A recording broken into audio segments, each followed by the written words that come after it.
Ang kwento na ating matutunghayan ay patungkol sa batang estudyante na akala ng lahat ay siya ang pinakamahina, ngunit hindi nila alam na siya ang pinakamalakas sa kanilang lahat. Nagsimula ang kwento sa pagpapaliwanag kung ano ang ideya. Ang kaluluwang taglay ng tao ay tinatawag na ideya. Ito ang diwa ng kaluluwa, di naglaon na mulat ang tao sa tinatawag na ideya. At nagawa nilang maipakita ang kanilang sariling ideya. Ang ideya ay ginagamit na nila bilang isang salita o party na ito ng pangungusap. Ang mga tao ay kaya nilang ipakita ang kanilang ideya bilang isang pisikal na bagay kahit anumang oras. Dito tinanong ng lalaki kung anong ideya ng isa, tugon naman ng isang lalaki, ang ideya ko ay gumawa ng brick gamit ang lupa. Ang sangkatauhan ay nag-umpisang magtalaga ng mga ranggo nung nangyari ito. Makikita natin na may binubuli, tinanong siya ng bully kung siya ba ay rank E. Sa una ang mga kaluluwa ay patas lang, pero ngayon meron ng mga ranggo. Dagdag pa ng bully, hindi maaring makipagkaibigan ako sa rank E na tulad mo. Sa huli, ang mga tao ay meron ng level. Pagtapos noon ng mga eskwelahan ay nabulok at ginagawang kasangkapan na lang at ginagamit para mapabuti ang bansa, sa pamamagitan ng pagtalaga nila sa digmaan ng mga may matataas na ranggo ng ideya. Ito ang isa sa mga eskwelahan yon, ito ay Hyundai Special Training High School. Sa basketball court ng eskwelahan, makikita natin na hinahabol nila ang isang lalaki, ngumisi lang ang lalaki at sinugod ang nakaputing lalaki, binunot niya ang kanyang sandata na malaking palakol habang paatake siya ay sinabi niya na, "Ito lang ba ang kaya ng mga class 10? Magdusa kayo." Natulala ang lalaking nakaputi na pula ang buhok habang tinititigan niya mula sa itaas ang lalaking may malaking palakol, at dito naisipan niya ilabas ang kanyang sandata na tinatawag naman na tonfa. Para salagin ang atake ng may malaking palakol at nasalag niya naman ito, dito nahihirapan silang pigilan ang lalaking may palakol, umabot na sa puntong nagtawag sila ng tulong sa kanilang kasamahan. Ito ang ating bida na si Park Jin-sung. Sabi ng lalaking pula ang buhok, "Huwag ka lang basta tumayo dyan, gumawa ka ng paraan." Napakamot naman sa ulo si Jin-sung sabay sabing, "Kahit pa sabihin mo yan ay duda akong may maitutulong ako." Galit na galit naman ang may pulang buhok at sinabing, "Wala ka talagang kwenta. Mag-usap tayo pagtapos ng labanan dito."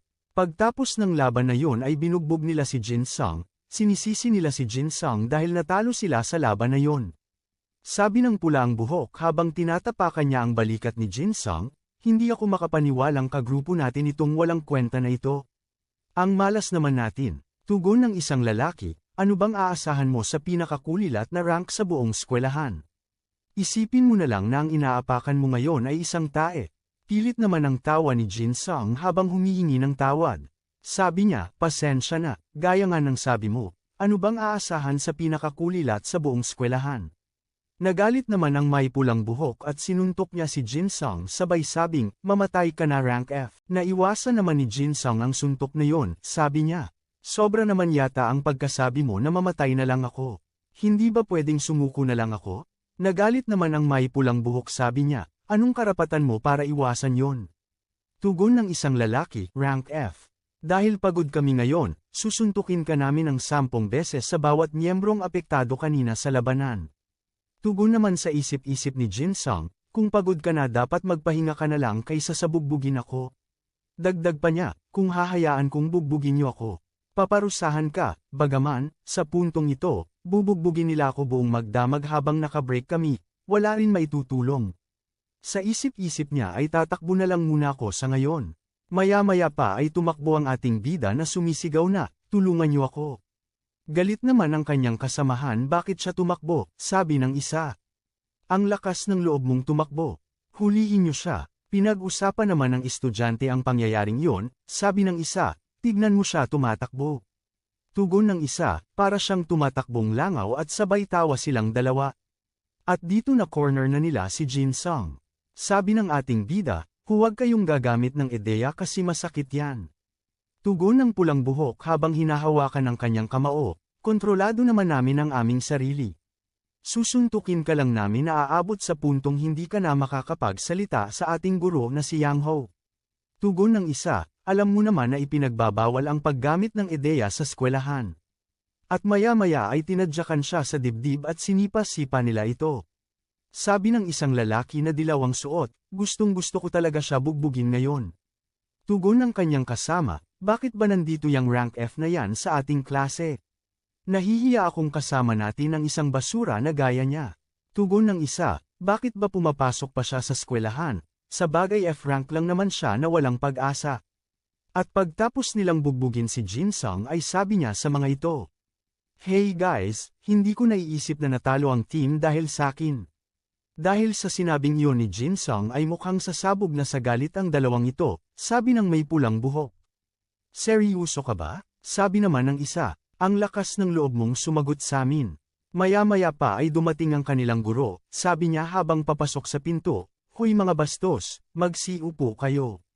Meron akong magandang balita sa inyo ngayon. Nadismaya naman ang mga bully dahil dumating ang kanilang guro. Sabi ng may pulang buhok, di pa ako tapos bugbugin siya.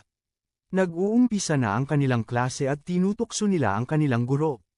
Sabi ng isa, bakit kayo masaya ngayon sir? Tugon ng isa, ikakasal ka na ba? Sabay tawa ang mga ito. Pinatahimik sila ng kanilang guro, si Jin-sung naman ay parang hindi mapalagay. Dito nagsalita na ang guro nila, sabi niya, okay makinig kayo. Ang eskwelahan natin ay napansin ng gobyerno bilang isang karapat-dapat. At dito may isang estudyante na nakapatong ang paa at sinabing, sa pagsasalita mo ngayon, ilang mga kakaibang panukala na naman galing sa ibang lugar. Tama, siya si Bayan Giyong, isa siyang bully ng mga karaniwang estudyante sa eskwelahan. Tumugon naman ang guro habang papalapit siya kay Giyong na, Bayan Giyong, tapos na ang break time, ibaba mo ang iyong mga paa sa mesa.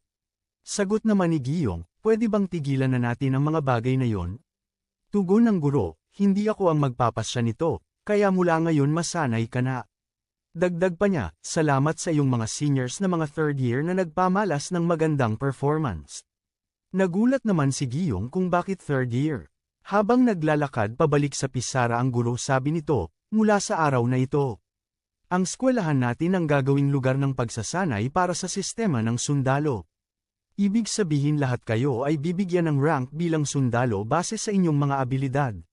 Walang reaksyon ng mga estudyante, dagdag pa ng guro, simula ngayon lahat kayo ay magkakampi na.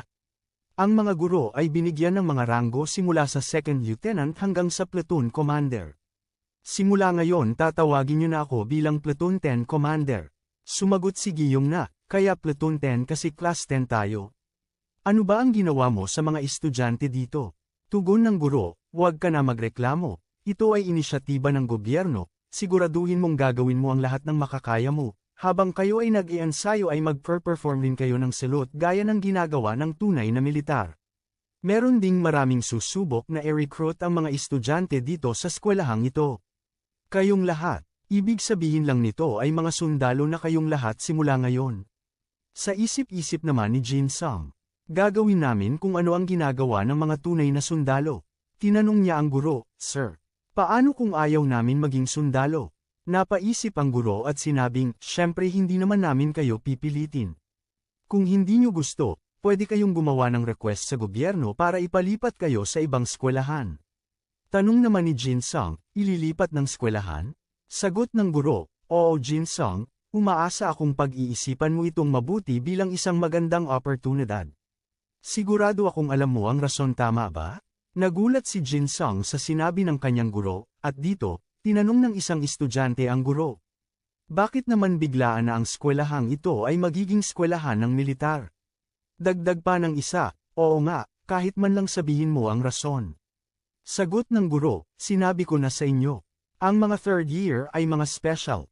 Dito may bitbit siyang kahon at nilaglag niya ang mga insignia habang sinasabing, ang mga third year ay tumulong upang italaga ang eskwelahang ito bilang isang military school. At nakatanggap sila ng rankong sergeant. Tinanong ng isang estudyante na, lahat ba ng third year ay sergeants? Sagot naman ng kanilang guro habang namimigay ng insignia, tama. Lahat ng third year ay ang pag-asa ng Korea. Kinilala sila ng gobyerno. Ang mga second year naman na nasa top ranks ay magiging corporals. Karamihan sa mga second year ay magiging lance corporal. Patuloy sa pagbibigay ng insignia ang kanilang guro, pero linaktawan lang ito ang ating bida. Habang nagsasalita pa ang guro nila ay tinatawag ni Jin-sung ang guro, Sir. Hindi pa ako nakakatanggap, di pinansin ng guro si Jin-sung at patuloy lang sa pagsasalita, sabi niya. Sa buong eskwelahan, Kasama na ang first year, meron isang estudyante ang hindi makakatanggap ng ranggong private. Lumingon naman ang guro kay Jin-sung at sinabing, Jin-sung, ikaw ay magsisimula bilang isang trainee na sundalo. Hindi makapaniwala si Jin-sung sa kanyang narinig. Pagtapos ng klase ay ipinatawag ng guro si Jin-sung sa teacher's office. Sabi ng guro, "Oh Jin-sung, nandito ka pala." Tugon ni Jin-sung, "Ano ba ang rason para ipatawag mo ako?" Sagot ng guro, "Wala naman masyado, sa tingin ko kailangan natin pag-usapan ang iyong kinabukasan." Ipinakita niya ang papel at sinabing, "Hindi ko ito ilalabas, paano kung lumipat ka na lang sa ibang eskwelahan?" Nagulat naman si Jin-sung sa sinabi ng guro. Dagdag pa ng guro, "Nahihirapan ka na sa pag-aaral, alam kong at mas lalo ka pang mahihirapan kapag gagawin na itong eskwelahan na military school. Hindi ka tatagal dito Jin-sung." Tumugon naman si Jin-sung na, "Sir, alamin niyo muna kung may natatago akong potensyal, anong gagawin mo kapag bigla na lang akong gumaling?" Nagulat naman ang guro at di na napigilan ang kanyang tawa dahil sa sinabi ni Jin-sung. Habang tumatawa ang guro ay sinasabi niya na, "Jin-sung, alam kong magaling kang komedyante." Nagseryoso naman si Jin-sung at sa isip-isip niya, itong guro na ito kung makatingin sa akin at makatawa wagas. Sabi pa ng guro, "Jin-sung, kapag napatupad na ang ranking system sa mga estudyante, ang iyong buhay bilang isang estudyante ay hindi magiging madali.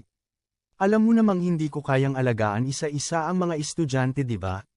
Sa isip-isip ni Jin-sung, sabi ko na nga ba? Ang girong ito ay alam na binubugbog ako. Hindi niya lang gusto na may F-rank sa klase niya. Naiisip niya sigurong aalis na lang ako ng kusa kapag binubugbog ako araw-araw. Dahil ang F-rank na ideya ay walang kwenta. Tinanong niya ang guro, "Sir, na-curious lang ako, naiisip mo bang merong ranggo ang mga kaluluwa?" Napahalakhak naman ng tawa ang guro habang si Jin-sung ay pilit ang tawa. Sagot ng guro, "Nagpapatawa ka ba?" "Siyempre meron." Galit naman si Jin-sung at sa isip-isip niya, "Sa pagkakaalam ko ay wala." Nang tumunog na ang bell ay pumasok na sila sa kanilang mga klase. Dito ipinaliwanag ng guro na ang mga sergeants ay dapat mag-report ng attendance. Binilang ng 10th Platoon 1st Squad ang kanyang mga kasama at kumpleto ito, at ang 2nd Squad naman ay kumpleto din. Napaisip si Jin-sung bakit nilagay na gaya ang mga tunay na militar. Tinanong ng guro ang 3rd Squad kung bakit walang report. Tinanong naman ni Giyong ang guro na kung kailangan pa ba nila itong gawin. Sagot naman ng guro na huwag ka na sumagot at sundin mo na lang. Sagot naman ni Giyong na para walang sigla, total 10, 2 ang wala, at ang isa ay tae. Sana mawala na lang ang taong yon. 8 present tapos na ang attendance. Sinabihan siya ng isang estudyante na, "Hoy Bayan Giyong, siyam na kayong lahat sa squad nyo." Pinagtawanan nila ang ating bida, at sinabi pa ng isang estudyante habang natatawa kay Jin-sung, sabi niya sana mawala ka na daw. "Hindi ka nabibilang, bilang tao." Tinanong niya ang guro, "Sir, isasama pa ba namin sa bilang ang trainee?" Sumagot ang isang estudyante, "Dapat hindi na isama yan." Di naman pinansin ng guro at nagsalita ito, "Sa tingin ko wala namang problema sa attendance. Sa halip na magklase ngayon ay merong event sa field. Merong mga tagamanman ang gobyerno na nagtatago sa atin. Kahit na ang eskwelahan ay hindi alam kung saan sila.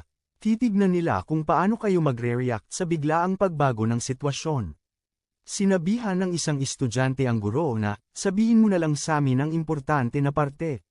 Sumang-ayon naman ang mga ito. Sabi ng guro nilang si Yang Ho, "Meron kayong laban kasama na dito ang 1st, 2nd at 3rd year. Ang match-up ay pinili na ng mga scouts." Nagtanong ang isang estudyante, "Hindi ba maglalaban ang 3rd year sa 3rd year?" "Hindi naman sila interesado sa amin." Pinakalma sila ng kanilang guro. Dito sa isip-isip ng ating bida, lilipas na naman ang oras ko nito kakapanood. Tinanong ng guro si Giyong kung ang ranggo ng kanyang ideya ay C-rank. Parang nahiya naman na galit si Giyong at tinanong ang guro, "Bakit ba?" Sinundan naman ang isa pang tanong ng guro kay Giyong, "Anong rank ang iyong kabuuan na kakayahan sa pakikipaglaban?" Sinagot naman siya ng pag-alit ni Giyong na, "Bakit ang daming mong tanong? Kaya kong talunin kahit sinong kalaban." Linapitan siya ng guro at sinabing, "Mahusay. Ang unang laban ay ang iyong squad laban sa 3rd year 1st Platoon 1st Squad." Tumayo naman sa pagkagulat si Giyong. "Pumunta na kayong lahat sa field maliban sa 3rd Squad. Third squad, maghanda na kayo at pagtapos ng 20 minuto ay lumabas na kayo. Nang palabas na ang mga estudyante ay tinukso pa ng isa si Jin Sung, pagbutihin niyo third squad. Ikaw trainee, wag kang mamamatay ha. Dagdag pa ng isa, naawa ako sa mga sundalong hindi makakatanggap ng wastong grado dahil kasama nila ang pinakamahina sa lahat. Habang si Giyong ay gulong-gulo na at sinabing, mapapahamak tayo nito. Ang mga yon ay ang pinaka-the best ng third year. Mukhang mababaliw ako, paano kami mananalo na kasama namin ang isang F-rank? Tugon ng isa habang pinapakalma si Giyong, dahil matatalo rin naman tayo, hindi ba pwedeng bumaba tayo ng nagsiswing? Tugon ni Giyong, tanga ka ba?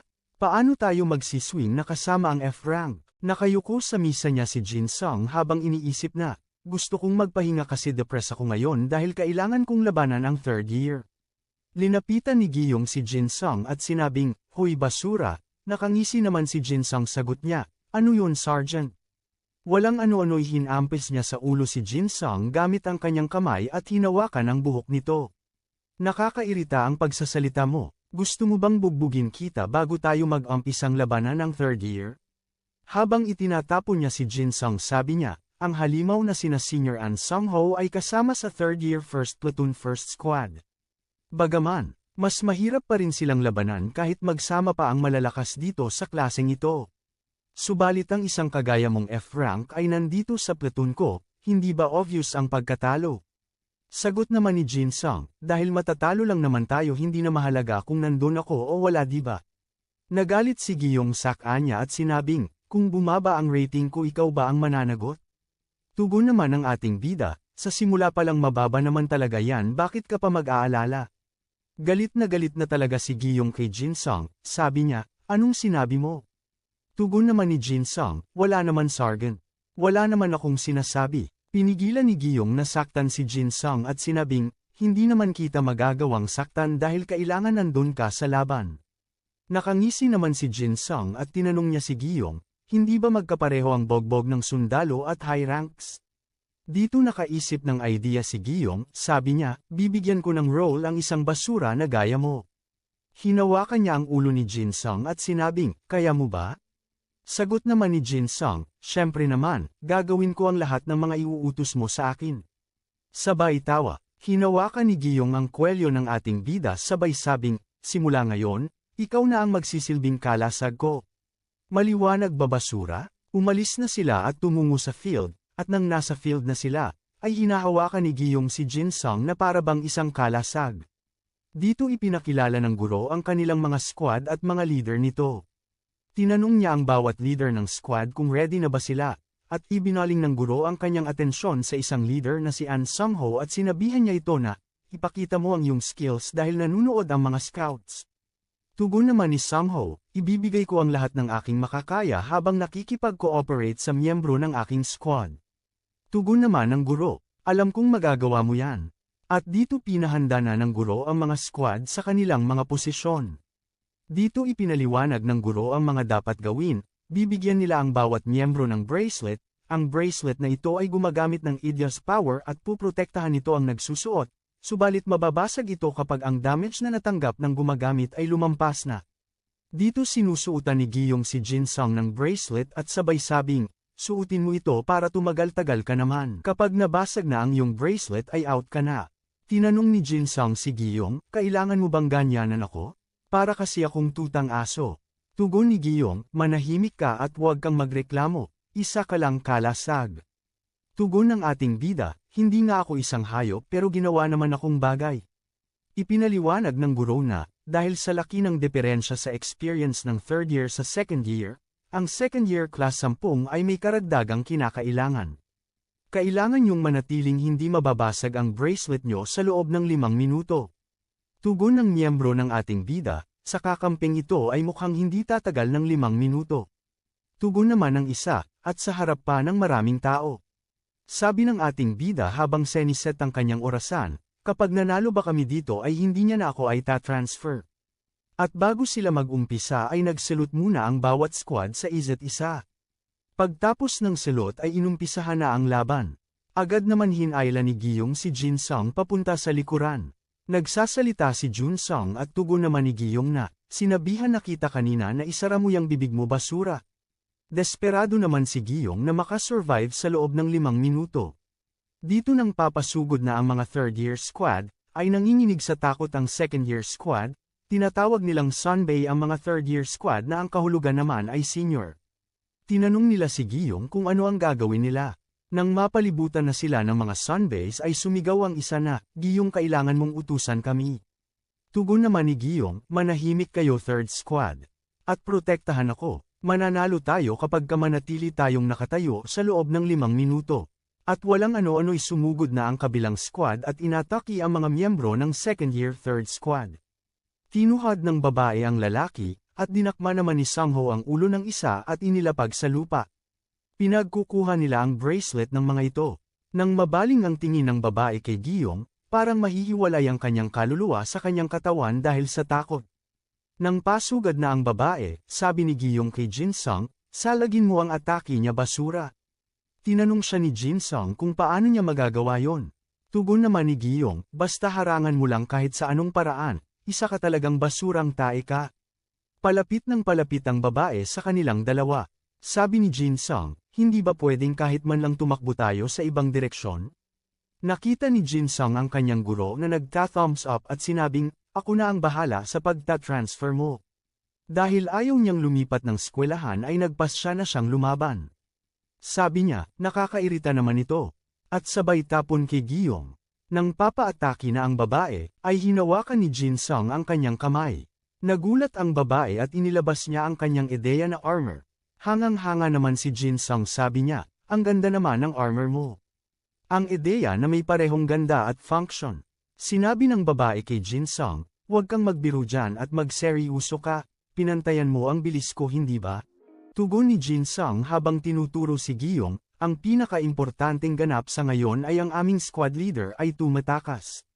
Dito chinik niya ang natitirang oras, sa isip-isip niya pambihira naman may 3 minuto pa.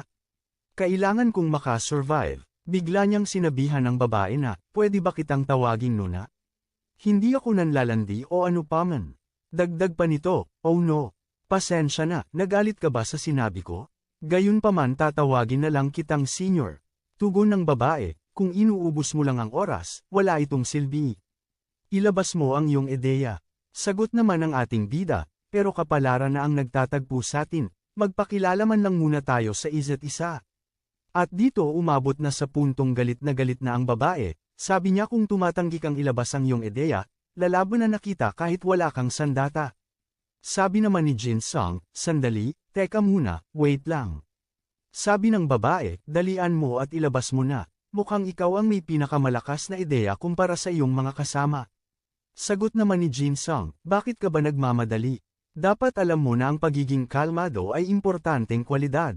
Galit na ang babae at nang papalapit na ito, sabi ni Jinsung, ito ang sinasabi ng ama ko sa aking ina habang binubugbog siya. Bigla naman niya sinabi na, ito, ipapakita ko na sayo, ilalabas ko na. 1, 2, tada, inilabas niya ang maliit na punyal, ito ay isang karaniwan na punyal na walang kahit anong special na skills. At ang rank ng punyal na ito ay F. Nang makita ng babae ang ideya ni Jinsung ay napakamot ito at sinabing, ikaw siguro yon, sinabihan naman siya ni Jinsung na.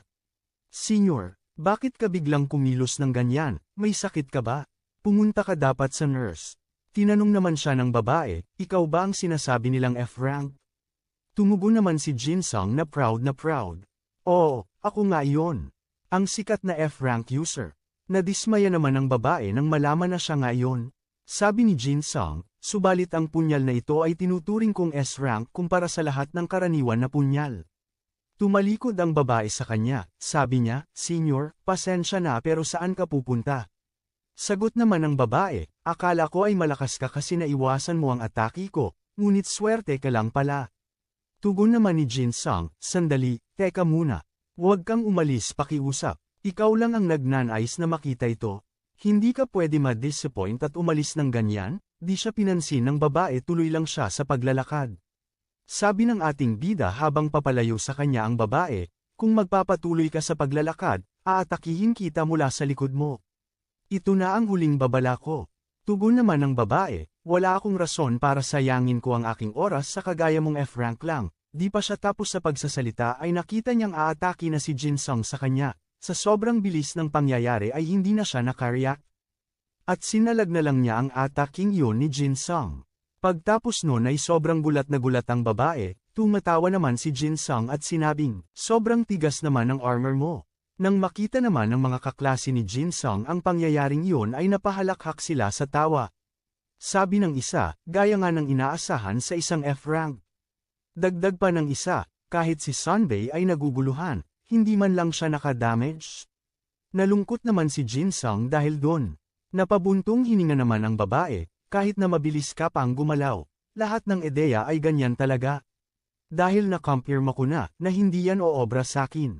Mabuti pang tumigil ka na, napakamot naman sa ulo ang ating bida sabay sabing, sana naman ay sa ginawa kong yun ay kunti na lang ang natitirang oras. Pagtingin niya sa kanyang relo ay mayroon pang 2 minuto ang natitira. Sa kabilang eksena, sinabi ni Giyong kay Jin Sung habang papalapit sa kanya ang babae, basura ka talaga, hindi ka man lang aabot sa 5 minuto. Sinabi naman ng babae kay Giyong, yan ba ang dapat na sinasabi ng isang tumatakas palayo? Dito, takot na takot si Giyong pero sabi niya sa babae, Senior, magpipigil lang ako sayo. Tumigil ka na mula dyan sa tinatayuan mo. Sagot ng babae, huwag ka na magpigil sa akin, palapit ng palapit siya kay Giyong sabay sabing, ipakita natin ang demonstrasyon ng iyong merit. Ipakita mo ang lakas mo kung gusto mo maging malakas ka kay An Sung-ho. Sa isip-isip ni Giyong, ang malas ko naman. At dito nakaapak siya sa bato. At naramdaman niya na ang batong natapakan niya ay malaki pala. Sa isip-isip ni Giyong, mukhang sakin napapanig ang swerte. Tinanong siya ulit ng babae, kailan mo ba papatunayan ang iyong merit? Tugon naman ni Giyong, kung yan ang gusto mo, sige ipapakita ko sayo. Dito naghahanda siya ng isang spell, nagulat naman ang babae, pati si Jin Sung ay nataranta. Sinabi niya sa babae, delikado dyan Armored Senior. Hinugot ni Giyong ang malaking bato mula sa ilalim ng lupa, ang skill na ito ni Giyong ay tinatawag na extract something stuck and swing it. Ang ideya rank nito ay B at ang overall combat ability nito ay B rin. Ang skill na ito ay magagamit lang sa mga bagay na nai-stock, kapag na-i-stock ang isang bagay ay pwede ito gawing sandata. Ang na-extract na bagay ay maaaring baliwalain ang bigat nito ayon sa gumagamit. Nagulat naman ang mga kaklase nila, sabi ng isa, 3rd year naman siya, siguro kakayanin naman niya. Siguro, pero sa ganyang kalaking bato mukhang malabo. Balik sa eksena, sabi ng babae kay Giyong, hindi ka pala tumatakas palayo kundi, ay naghihintay ka lang ng pagkakataon na magamit mo yung bato dahil sa ideya mo. Naghahanda na ihagis ni Giyong ang malaking bato sa babae, at maya-maya pa ay inihagis niya na ito patungo sa babae habang sinasabing, pakiusap lang na ikaw ang maging daan na year-okan ko para maipakita ko ang aking ideya merit. Dagdag pa nito, ako si Bayan Giyong hindi pa siya tapos sa pagsasalita at natigilan itong nang marining niya ang isang pamilyar na boses, ginamitan siya ng isang skill ni Sung-ho. Napadapa naman ito, habang ang babae naman ay pinipigilan niya ang bato pero masyado itong malakas. Sa isip niya, gamit ang aking ideya ay kaya ko ito. Nagulat siya nang marinig nang mabasag ang batong kanyang pinipigilan. Ginamitan pala ng skill ni Sung-ho na "I'll definitely catch you." Nagalit naman ang babae dahil sa ginawang yun ni Sung-ho, sabi niya, ito na sana ang magandang pagkakataon para ipamalas ko ang galing ko. Bakit ka nakialam squad leader? Tumugon naman si Sung-ho, ang ataking yun ay medyo delikado, kailangan kong protektahan ang bawat miyembro ng squad ko. Tugon naman ng babae, sinasabi mo bang hindi ko kaya yon? Sagot naman ni Sung-ho, Juya, mukhang hindi mo kakayanin mag-isa ang malaking bato na yon. Naramdaman niyang may papalapit sa kanyang likod at liminggan siya, aatakihin siya ni Giyong mula sa likod, pero kinounter niya ito ng kanyang skill. Ang skill na ito ay tinatawag na "I'll definitely catch you." Ang ideya rank nito ay B-, pero ang overall combat ability naman ay A+. Mahuhuli nito ang kahit anong gustuhin niya sa fixed na distansya. Nakita naman ni Jin Sung ang pangyayaring yun at sinabi niya na, naloko ka squad leader. Bamaling ang tingin ni Sung-ho sa ating bida, nang makita ni Jin Sung na papalapit na si Sung-ho sa kanya ay sabi niya, suko na ako. Sabi ni Sung-ho, binigyan mo ng babala si Juya bago pa man ma-activate ni Giyong ang ideya niya. Bakit mo ginawa yon? Tugon naman ni Jin Sung, ang aming squad leader ay medyo may pagkaganid. Kailangan ko siyang pagsabihan kasi hindi ko alam kung ano ang gagawin ni Giyong.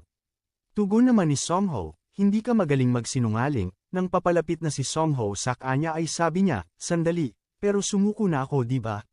Dito ginamitan siya ni Songho ng kanyang skill, pero itinapon niya ang kanyang punyal at habang kina-counter niya ang atake ni Songho sabi naman ni Jin Sung, pakiusap makinig ka kapag may nagsasalita. Napa-atras naman si Songho dahil sa ataking yon ni Jin Sung. Dito tinanong ni Songho si Jin Sung kung sino ba talaga siya. Nagpakilala naman si Jin Sung, ako ay isang second year na nasa 10th platoon at 3rd squad member. Ako si Park Jin Sung nagtataglay ng F-rank na EDEA. Tinignan ni Jin Sung ang kanyang orasan at parang maiiyak na ito dahil 1 minuto pa ang nalalabing oras. Tinanong siya ni Songho, saan ka ba nakitingin second year? Napakamot naman sa ulo si Jin Sung sabay sabing, nakakatakot ka kasi kung tumingin sakin. Sa isip-isip niya, 1 minuto na lang ang natitira. Binabilang niya ang atensyon ni Songho sa iba para pamatay oras. Sabi niya, tignan mo ang mga tao dun lahat sila ay excited na nakikitang nasa panganib ako. Kakilakilabot di ba? Sa isip ni Jin Sung, oras bilis-bilisan mo naman. Tugon naman ni Songho, sinusubukan mo ba akong linlangin? Ayaw ko ng mga taong gumagawa ng ganyan. Sagot naman ng ating bida, ano bang naiisip mo na magagawa ko ng mag-isa lang? Bagaman nasabihan mo akong ayaw mo sakin ay sobra naman. Tinanong siya ni Songho, bakit hindi mo sinusubukang manalo? Tugon naman ni Jin Sung, subukan. Isa lang akong F-rank, mahalaga pa ba yon? Sagot naman ni Songho, hindi ito isang babala kundi isang payo. Dito sinabi ni Songho na, sabi nila sa grand competition na, ito ang mga scouts ay pipiliin nila ang kanilang tatanggalin kung hindi maganda ang ipinapakita. At ang mga hindi kagalingan ay itatransfer nila sa ibang eskwelahan. Napagtanto naman ni Jin Sung, sa isip-isip niya, transfer? Kaya pala ganun na lang ang ekspresyon ng aming homeroom teacher sa akin kanina. At dito sinabihan niya si Songho na ayaw niyang mag-transfer. Tugon ni Songho, kaya ayusin mo. Sa isip-isip naman ng ating bida na kung ang senior ang aking kalaban. Hindi ko alam kung magiging okay ka pa pagkatapos nito. Dito ay parang may lumalabas na pulang usok sa ating bida, parang biglang lumakas si Jin Sung, may lumalabas na usok na pula sa paligid niya, at bigla siyang nagkaroon ng karagdagang lakas. Ito na kaya ang tunay na kapangyarihan ng ating bida? Kahit na dumagdag ang lakas niya, ang EDEA rank niya ay nananatiling F pa rin. F pa rin ang kanyang overall combat ability. At ang kanyang punyal ay karaniwan pa rin na walang kahit anong special ability. Subalit, nadagdagan ang kanyang pisikal na abilidad ng 3 beses kaysa sa kanyang orihinal na abilidad. Natutukoy niya na ang vital points ng kanyang kalaban at EDEA nito. Nadadama niya na ang mas madaling paraan para mapatamba ang kanyang kalaban. Ma-off niya lang ito kapag nawasak niya ang EDEA o napatay niya ang kanyang kalaban. Kinakain na siya ng sistemang kagustuhan pumatay. Ang skill na ito ay tinatawag na absolute murder. Ang EDEA rank nito ay S. At dito, humanda ng pag-atake si Songho, nagulat naman si Songho dahil nakikita ni Jin Sung ang ranggo ng kanyang EDEA. Maya-maya pa ay parang hindi na makontrol ni Jin Sung ang kanyang kapangyarihan na absolute murder kaya sinabihan niya si Songho na pigilan siya nito. Naramdaman naman ni Songho ang umaapaw na kapangyarihan na kagustuhang pumatay kay Jin Sung.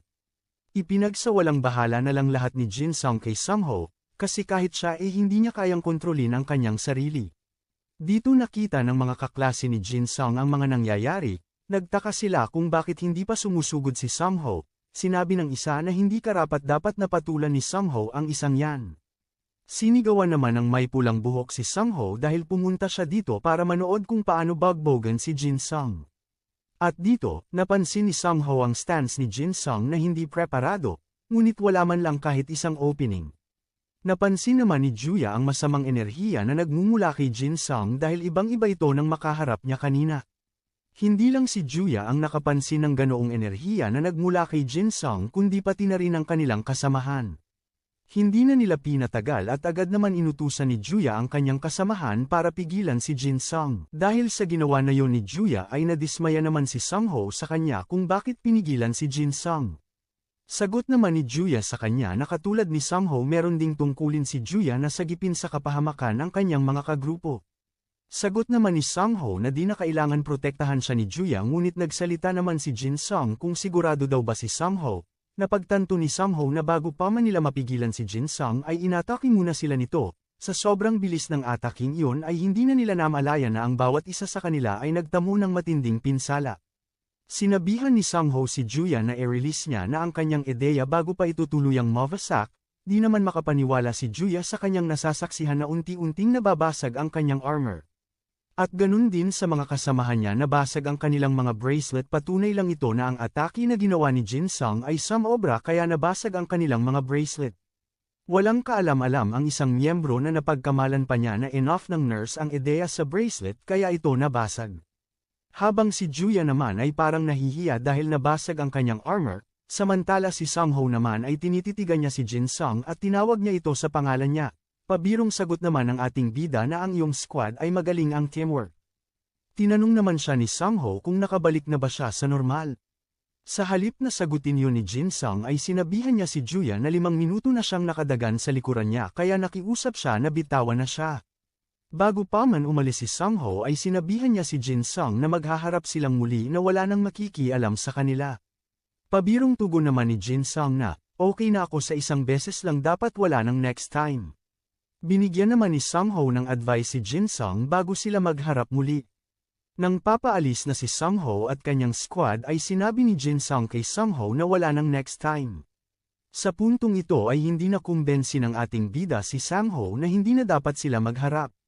May pagkapilyo kasi itong ating bida.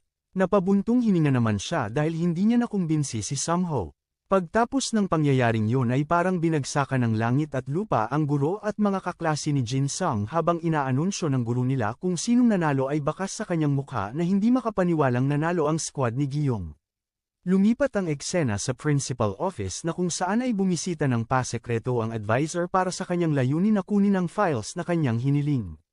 Binigay naman ng principal ang mga files sa advisor. Nakapaloob sa files na ito ang mga pagkakilanlan ng mga estudyante ng Hyundai High School. At dito inisa-isa niyang tiningnan ang mga ito. Una niyang nakita ang sikat na si An Sungho. Sinabi naman ng principal na si An Sungho ang pinakamahusay na estudyante sa buong mundo at siya ang pinagmamalaki ng Hyundai High School. Nang tiningnan ng advisor ang award history ni An Sungho nagtataka siya dahil wala man lang kahit anong award na natanggap si An Sungho nung nasa middle school pa siya ngunit pagtangtong niya ng high school ay Samet-Saring Award ang kanyang natanggap. Pagkalipat niya ng pahina ay nakita niya na merong trainee. Tinanong niya ang principal kung totoo bang merong trainee. Sagot naman ng principal na isa siyang second year na estudyante na mas mababa pa ang ranggo kaysa sa first year. Napakamot naman sa ulo ang advisor dahil anlayo ng sinabi ng principal sa tinatanong niya na kung meron bang trainee, oo o hindi lang ang sagot kaya siya napakamot. Nagkaroon ng interest dito ang advisor kaya tinanong niya ang principal kung may pinasang resumang trainee na ito. Sagot naman ng principal na meron ngunit mungkahi niya na hindi na dapat basahin pa. Dahil interesado ang advisor na ito ay binasa niya ang resume ni Park Jin Sung, binasa niya ang mga pangyayari sa buhay ni Jin Sung, namatay ang magulang ni Jin Sung 8 taong gulang pa lamang siya, at maaring dahil sa pagkabigla ni Jin Sung ay hindi nagpakita ang kanyang ideya, dahil ang ideya ay kadalasang pagkatungtong ng 8 taong gulang ay nagkakaroon na ng ideya ang mga bata. Dahil wala na siyang magulang ay nakitira siya sa kanyang tiyuhin at tiyahin na puro F-rank at inaabuso siya ng mga ito ng matagal na panahon. Isang araw ay may pumasok na mga magnanakaw sa kanilang bahay sa edad na 10 taong gulang si Jin Sung.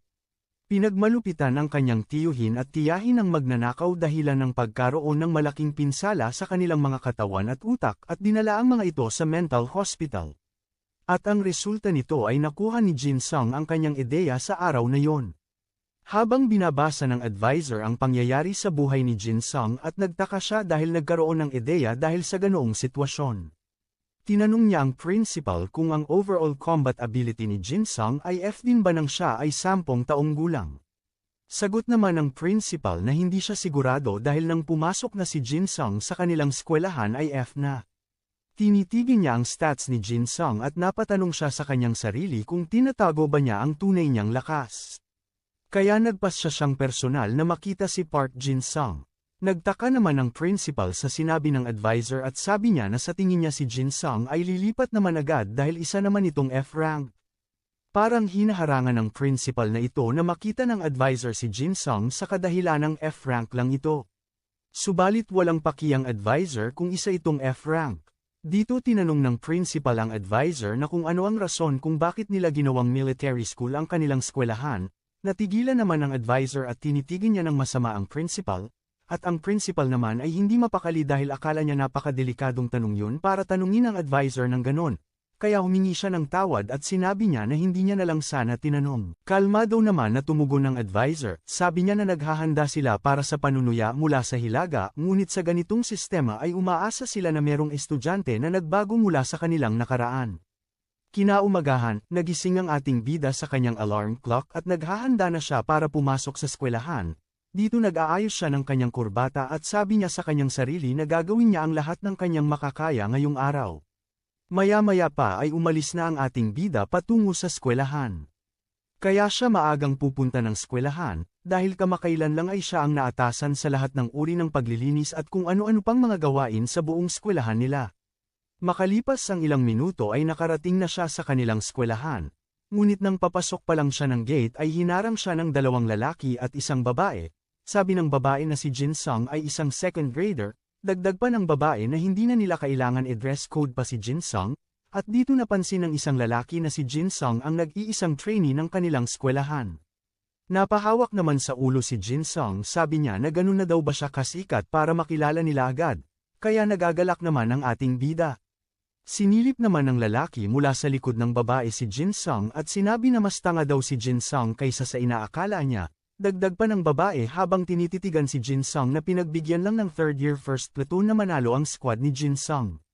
Plastic naman ang pagtawa ni Jin Sung dahil sa mga pinagsasabi nga mga ito sa kanya. Makalipas ang ilang sandali ay nagsama-sama ang tatlo at sabay-sabay nilang tinanong si Jin Sung.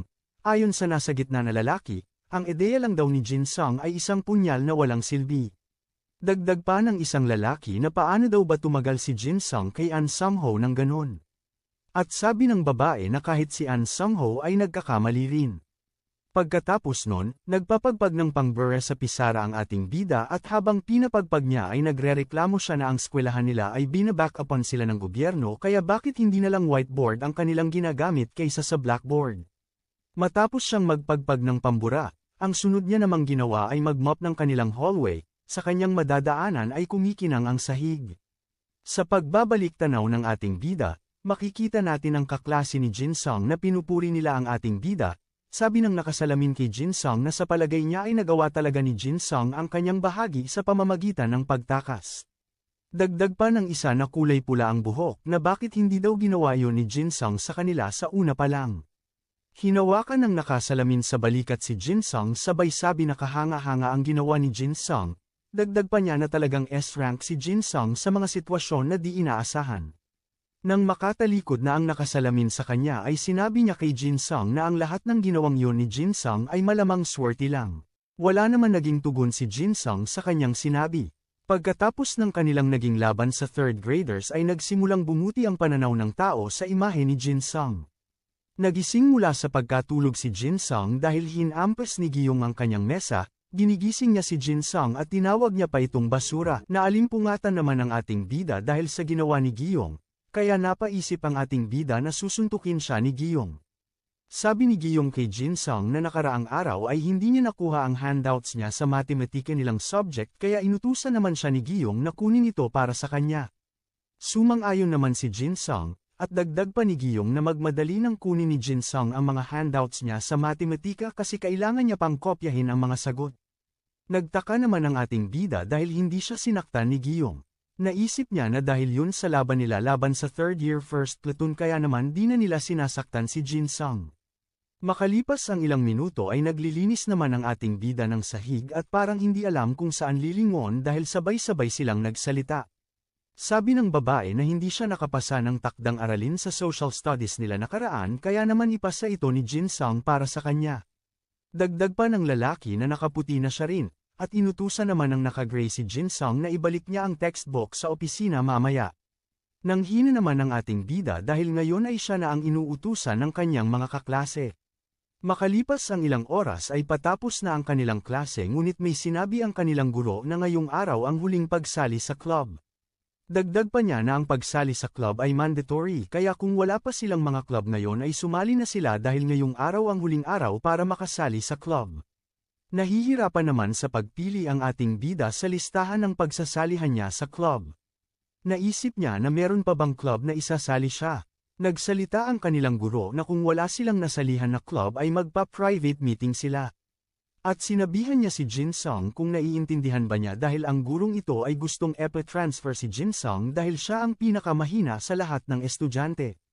Nang marinig ng estudyante ang sinabi ng guro ay nagsitawanan silang lahat at sabi pa ng isa habang siya ay tumatawa na walang dahilan ang kahit anong club para tanggapin ang isang F-ranker.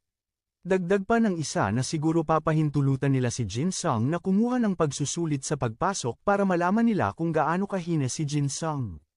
Wala naman naging reaksyon ng ating bida kahit pa narinig niyang tinatawanan siya ng kanyang mga kaklase, maya-maya pa ay bigla siyang nagulat sa kanyang nabasa at nagtaka siya kung ano ang mga ito, dahil lahat ng mga club ay may kaugnayan sa pag-military o paggamit ng ideya.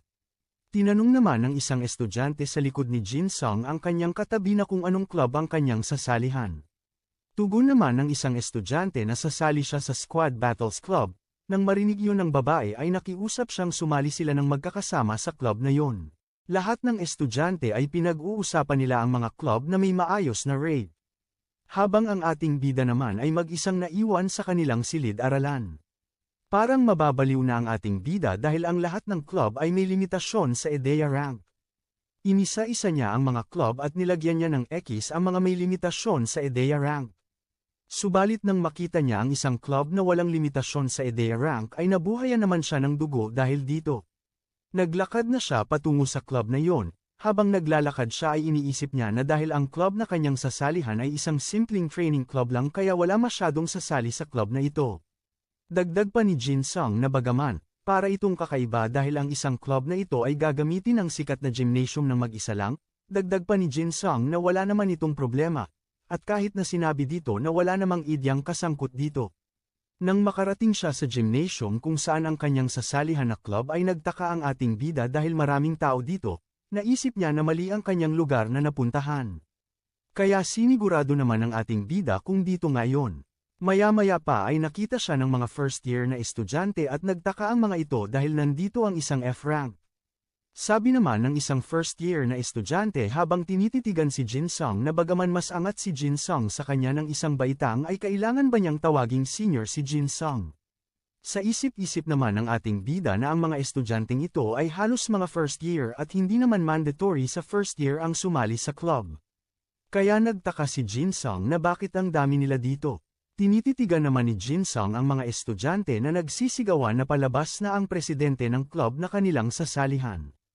At nang matano na ng mga estudyante ang presidente ng club ay namangha sila habang si Jin Sung ay pilit nakipagsiksikan dahil hindi niya makita ang presidente ng club na kanyang sasalihan. At nang makita niya ito ay nanigas ang buo niyang katawan at iniisip niyang kailangan niyang tumakbo. Hindi pa man siya nakatakbo ay nakita na siya ni An Sung-ho at tinawag niya si Jin Sung. Habang ang mga estudyante naman ay panay ang papuri nila kay An Sung-ho. Habang si Jin Sung naman ay nauutal na tinanong si An Sung-ho na kung siya ba ang presidente ng club na ito. Sagot naman ni An Sung-ho na hindi siya umaasa na pupunta si Jin Sung dito kaya naman napabilib si An Sung-ho sa kanya. Maya-maya pa ay sinabi ni Sung-ho na ang mga aplikante ay pumasok na at maghanda. Habang si Jin Sung naman ay nagpaplanong kumaripas ng takbo. Dagdag niya pa na hindi niya gustong maabala at masangkot sa kay Senior An Sung-ho. Tinanong naman siya ni Sung-ho kung saan siya pupunta. At rason naman ng ating bida na parang mali ang napuntahan niyang lokasyon ng club. Dagdag pa niya na maglilibot-libot lang muna siya at babalik. Sinabi naman ni An Sung-ho sa kanya na wala nang ibang miyembro ang club na ito. Tinanong niya si Jin Sung na hindi pa rin ba siya sasali. At dagdag pa ni Sung-ho na kaya pumunta dito si Jin Sung sa kadahilan ng kunti lang ang tao sa club na sasali dito. Sa isip naman ni Jin Sung na tama naman ang sinabi ni Sung-ho sa kanya ngunit sinabi niya kay Sung-ho na maraming mga aplikante. Unti-unti namang tumatakas palayo si Jin Sung kay Sung-ho at sinabi ni Sung-ho sa kanya na pinapapasok niya si Jin Sung dahil ang club na ito ay hindi lahat pupuntahan nito. Sagot naman ni Jin Sung habang humahakbang palayo sa kanya na alam na ni Samho, dahil hindi kasali si Jin Sung sa sinabi ni Samho.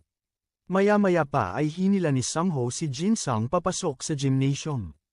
At sinabi niya na magbibigay siya ng pagsusulit sa pagpasok, kaya inanyayahan niya si Jin Sung na kumuha kasama ang iba pang mga aplikante. Habang hinihila siya ni Samho, sabi ni Jin Sung ay hindi siya kukuha ngunit wala nang magawa ang ating bida at sinarado na ni Samho ang pasukan ng gymnasium.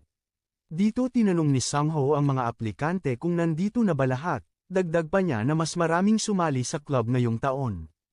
Pagkatapos ay nagbigay siya ng instruction sa mga aplikante bago simulan ang pagsusulit. Sinabi ni Samho sa mga aplikante na kailangan lang nilang sundin ang mga exercises na kanyang gagawin hanggang matapos at para sila ay pumasa. Ang kanilang gagawin ay 30 burpees, 30 push-ups, 30 burpees ulit, ang huli ay 30 squats at iyon ay isang set lamang. Pagtapos magsalita ni Samho ay kilig naman ang mga estudyante, sabi pa ng isang babae na gagawin ni Samho ang pagsusulit at dagdag pa niya na ang tikas ni Samho. Sabi naman ng isa na ang boses ni Samho ay sobrang hot. What dapak? Habang ang iba naman ay porsigido dahil isang set lang naman. Nagsalita naman si Samho na kapag nagawa nila maka 10 sets na walang pahinga ay pasado na sila. Nang marinig naman ni Jin Sung ang sinabi ni Samho ay sumuko naman agad ito. Makalipas ang ilang minuto ay sinimula na ang pagsusulit na exercise. Ngunit kita naman sa mga estudyante na parang hirap na silang gayahin ang ginagawa ni An Samho. Ang iba naman ay sumuko na dahil sa pagod. Napaisip naman si Jin Sung habang nakatitig kay Samho dahil ang 30 burpees, 30 push-ups, 30 burpees ulit at 30 squats ay isang set lang. Dagdag pa niya na madali lang ito kay Samho at wala man lang nagbago sa ekspresyon ni Samho habang ginagawa ang mga ito. Sa isip-isip ni Jin Sung ay napakahalimaw ni Samho. Hindi naman kinaya ng mga naunang grupo kaya silang lahat ay hindi nakapasa. Pagtapos nun ay tumingin si An Samho sa Group 2 at sinabi niya na simulan na ng Group 2 agad-agad. Kita naman sa mukha nila na takot sila ngunit pinuri pa rin nila si Samho. Tinulak ng babae si Jin Sung at sinabi niya na siya na ang mauna dahil hindi niya kakayanin na siya ang mauuna. Tugon naman ni Jin Sung habang tinutulak siya ng babae na hindi niya rin gusto mauna. Sumali na rin ang lalaki at itinulak nila si Jin Sung. Wala nang nagawa si Jin Sung dahil nasa harapan na siya ni Samho. Tinanong niya si Samho na parang hindi pa pagod si Samho at dagdag pa niya na sigurado ba si Samho na siya ay totoong tao. Ang isang taong diferensya nilang dalawa ay parang kasinungalingan lang ayon pa sa ating bida. Tugon naman ni Samho na hindi ganyan ang dapat na sinasabi ni Jin Sung at hindi pa man nagsasalita si Jin Sung ay sinimulan niya na agad ang pagsusulit na exercise. Sagot pa ni Jin Sung na hindi niya gagawin. Ngunit makalipas ang ilang sandali ay tumulo sa sahig ang kanyang pawis at naghahanda na siya para sa pagsusulit. Sa isip-isip niya na hindi niya kaya ito, subalit sinanay niya ang kanyang stamina para lang matiis niya ang pambubuli sa kanya. Kaya naisip niya na maganda ang bagay na ito ngunit hindi ito ang ginagawa ng normal na tao. Makalipas ang ilang minuto ay makikita nating pagod na silang tatlo, subalit pinuri pa rin sila ni Samho at tinanong sila ni Samho na kung bibilisan pa niya, lumuwa naman ang kanilang mata at tumaas ang kanilang buhok dahil sa narinig nilang iyon. Tumugon naman si Jin Sung na hindi na dapat gawin pa ni Samho yan. Maya-maya makalipas ang ilang minuto ay kumakain ang isang estudyante at nag-uusap ang mga kasama ni Jin Sung sa grupo. Namangha naman ang babae kay Jin Sung dahil hindi pa rin siya sumusuko. Tugon naman ng isa na kahanga-hanga ang ginagawa ni Jin Sung. Ang dalawang ito ay hindi nakapasa kaya nanunood na lang sila ngayon. Pinapanood nila na nakikipagsabayan ng patibayan ng stamina si Jin Sung sa kay An Samho. Habang nag-i-exercise si Jin Sung sabi niya na nag-workout na siya kanina sa kanilang bahay. Pinatahimik naman siya ni Samho at pina-focus. Habang ang nanonood naman ay tinanong niya ang babae kung ilang sets na ang nagawa ni Jin Sung at Samho, sagot naman ng babae na yan na ang pang-7 nila. Napabilib naman ang babae kay An Samho dahil sa ginagawa nila, at bilib rin ang isa kay Jin Sung dahil nakikipagsabayan siya kay An Samho. Pinuri naman ni Samho si Jin Sung dahil hindi siya sumusuko. Ngunit sabi naman ni Jin Sung na ang kanilang ginagawa ay parang sobra-sobra naman. Sinabi naman ni Sang-ho kay Jin-sung na alam niya sa nakita niyang bilis ng reaksyon ni Jin-sung nakaraan ay hindi nagkataon lang, dagdag pa niya na makakaya ito ni Jin-sung. At maya-maya pa ay mas bumilis pa ang bawat kilos ni Sang-ho, nataranta naman ang dalawang estudyante dahil mas bumilis pa si Sang-ho at tinanong ng babae kung makakasabay pa ba ang F-rank nilang senior. Hindi naman makapaniwala si Jin-sung dahil mas binilisan pa ni Sang-ho ang pagkilos. Sabi ng isang estudyante na hindi na makakasabay ang F-rank na kanilang senior. Ngunit nagulat at itinuro ng babae na nakakasabay ang kanilang senior na F-rank sa number 1 sa buong bansa. Nang makita ng mga estudyanteng first year na nakikipagsabayan ang senior nilang F-rank na si Jin-sung ay trainer nila si Jin-sung. Pinalakas nila ang loob ni Jin-sung. Dahil narinig ni Jin-sung ang sigaw ng mga estudyante ay nagkaroon siya ng lakas ng loob at natapos niya rin sa wakas. Pinuri naman siya ni An Sang-ho dahil natapos ni Jin-sung ang pinapagawa sa kanya. Hindi naman makapaniwala ang mga estudyanteng first year kay Jin-sung dahil nakapasa siya. Siya lang ang nag-iisang nakapasa sa kanilang lahat. Pero si Jin-sung ay parang mamamatay na. Binati naman ng mga estudyante si Jin-sung dahil nakapasa siya. Napahiga naman si Jin-sung at sinabi niya na hindi masama dahil pinalakpakan naman siya at binati ng mga estudyanteng first year.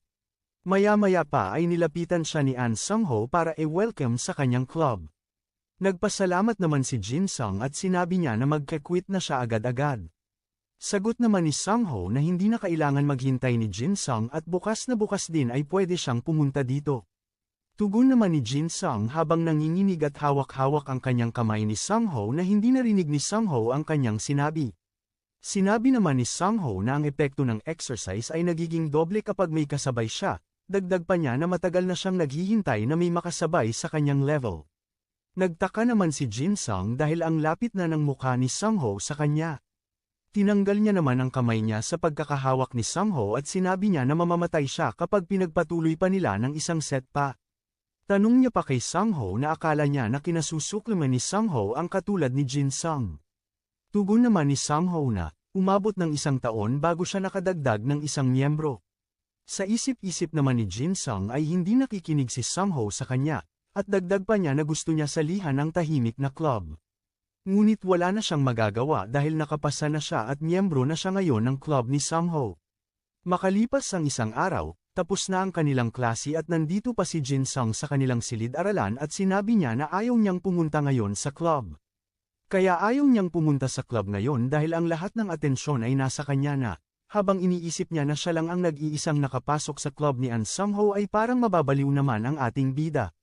Simula nang makapasok siya sa club ni An Sang-ho ay binubuli na naman ang ating bida, tinatanong siya ng iba kung paano siya nakapasok sa club na yun at may mga naiinggit pa sa kanya. Hindi na natahimik ang kanyang araw magmula nung nalaman ng mga kapwa niya estudyante na nakapasok siya sa club ni An Sang-ho. Naisip naman ng ating bida na babaliin niya na lang ang kanyang kamay para hindi makapunta sa club ni An Sang-ho. Ngunit napagtanto niya na dadalhin lang siya ni An Sang-ho sa nurse para ipagamot at kapag magaling na siya ay kakaladka rin siya ni Sang-ho. Maya-maya pa ay nagulat ang ating bida na parang lalabas ang kanyang kaluluwa. Dito tinawag siya ng babae at tinanong kung estudyante ba si Jin-sung sa klaseng ito. Pagkakita ni Jin-sung sa babae at agad niyang naisip na mayroon pala silang kaklase na napakaganda. Tumugon naman si Jin-sung na oo at tinanong niya ang babae kung bakit. Pinakita ng babae ang insignia at sinabi na ito ang ginagamit para magpakilala. Binasa naman ni Jin-hyuk na Miss Corporal. Tinanong naman siya ng babae kung bakit hindi niya nilalabas ang kanyang insignia. Napakamot naman sa ulo si Jin-sung at hindi pa siya tapos sa pagsasalita ay nakita niya ang title at pangalan. Agad naman siyang nagsilot at nagpakilala na kabilang siya sa Squadron 2 Platoon 10 Squad na miyembro at siya si Trainee Park Jin-sung. Nagtaka naman ang babae dahil nalaman niyang trainee si Jin-sung. Sa isip-isip naman ng ating bida na nahihiya dahil pina-practice nila ito kaya ganun na lamang siya magpakilala. Nagpakilala naman ang babae na siya si Corporal Kim Seon at hinawakan ang kamay ng ating bida, sana all. Tinanong naman ni Jin-sung si Kim Seon na bakit niya tinawag si Jin-sung. Sagot naman ng babae na sabi ni Jin-sung ay party siya ng Platoon 10, at magiging party na siya ng squad ni Jin-sung simula bukas. Tinanong siya ni Jin-sung kung kaka-transfer niya lang at sabay alis niya na sinabing simula ngayon ay aalagaan niya na si Jin-sung. Nang nag-aakmang bubuksan na ni Jinsung ang pinto kasi may aasikasuhin pa siya. Agad naman siyang henela ni Kim Seon at inihagis. Kinorner niya ang ating bida gamit ang dalawa niyang kamay. Sinabi naman ni Jinsung kay Seon na meron pa siyang pupuntahan ngayon. Sagot naman ni Seon na hindi siya papayag dahil kailangan niya ng gabay ngayon. Hindi pa tapos sa pagsasalita si Jinsung ay agad niyang naalala na sa ngayon ay kasalukuyan ang naghahanap si An Sang-ho sa kanya. Kaya naman naiiyak na siya sa isip niya. Naglakas loob naman si Jinsung at